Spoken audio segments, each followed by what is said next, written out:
غنشارك معكم هذا الكيك اليومي بالشوكولات، من احسن الكيك اللي كيعجبوني، كيجي لذيذ بزاف وخفيف وهشيش. ضروري تجربوا هذه الوصفه حيت متاكده غتعجبكم وغتعجب حتى وليداتكم.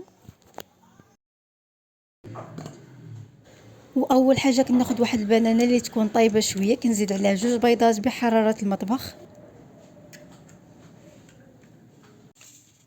ساشي ديال الفانيليا كيوزن 8 غرام، كاس ديال السكر، ياغورت بنكهه الفاني،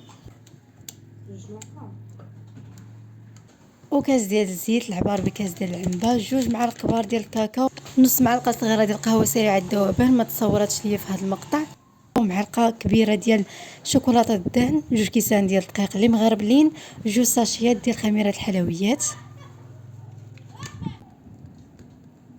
واخر مرحله كندير عصير ديال الحامض اللي كيتفاعل مع الخميره وكيجي الكيك طالع. القوام ديال الكيك خاصو يكون خفيف، كنديرو في مولي دهنتو بالزبده ورشيتو بشويه ديال الدقيق، كندخلو الفران على 180 درجه، وغتلقاو جميع المكونات اسفل الفيديو.